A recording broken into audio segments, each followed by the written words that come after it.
Hi friends, welcome to my channel. Andhra Pradesh రాష్ట్రంలో కొత్తగా కలుదిరిన ప్రభుత్వం ప్రజా సంక్షేమం, స్టూడెంట్స్ భవిష్యత్తుపై ప్రధానంగా దృష్టి సారించింది. చంద్రబాబు నాయకత్వంలో గెలిచిన కూటమి ఈ విషయంలో వేగంగా నిర్ణయాలు తీసుకుంటోంది. ఈ వీడియోని పూర్తిగా చూసే ముందు మీరు మొదటిసారి ఈ వీడియోని చూస్తున్నట్లయితే ఈ ఛానల్ని సబ్స్క్రైబ్ చేసి, లైక్ చేసి మీ ఫ్రెండ్స్ అండ్ ఫ్యామిలీ మెంబర్స్ అందరికీ షేర్ చేయండి. చాలామంది నా వీడియో చూస్తున్నారు కానీ ఎవరు లైక్ చేయట్లేదు, సబ్స్క్రైబ్ చేయట్లేదు. మరలా మీరు ఎన్ని లైక్ చేస్తే, అన్ని సబ్స్క్రైబ్ చేస్తే అంతమందికి నా వీడియో రీచ్ అవుతుంది. తద్వారా అందరూ ఈ విషయాన్ని తెలుసుకోవడం జరుగుతుంది. ఇంకా విషయంలోకి వెళ్తే, సీఎం కుర్చీలో కూర్చున్న వెంటనే చంద్రబాబు 5 ఫైళ్లపై సంతకాలు చేసిన సంగతి తెలిసిందే. ఇందులో ప్రధానమైన అంశంగా మెగా డిఎస్సిని తీసుకున్నారు. భారీ సంఖ్యలో పోస్టులతో మెగా డిఎస్సి ప్లాన్ చేస్తున్నారు. ఈ మేరకు విధి విధానాలు రెడీ చేస్తున్నట్లు సమాచారం. ఈ నేపథ్యంలో డిఎస్సికి సిద్ధమవుతున్న నిరుద్యోగులకు గుడ్ న్యూస్ చెప్పారు.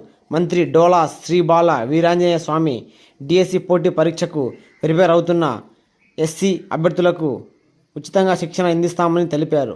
అన్ని జిల్లా కేంద్రాల్లో 3 నెలల పాటు శిక్షణ ఇస్తామని, అతి త్వరలో ఈ క్లాసులు ప్రారంభమవుతామని తెలిపారు. అదేవిధంగా ఐటీడీఏ ఆధ్వర్యంలో కూడా ఉచితంగా డిఎస్సి శిక్షణ ఏర్పాటు చేస్తున్నారు. ఐటీడీఏ కార్యాలయంలో ప్రత్యేక కౌంటర్ ద్వారా ఈ నెల 17వ తేదీన వరకు దరఖాస్తులు తీసుకున్నారు.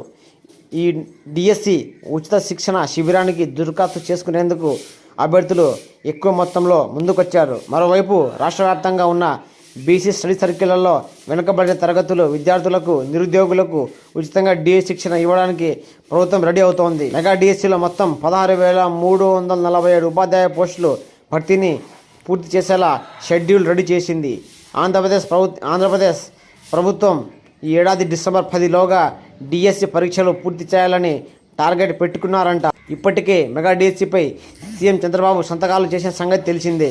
ఈ మేరకు విధి విధానాలు రెడీ చేసి ఆదేశాలు కూడా జారీ చేశారు. ఏపీలో నిరుద్యోగ సమస్య ఉండకూడదనే కోణంలో నిర్ణయాలు తీసుకుంటున్నారు.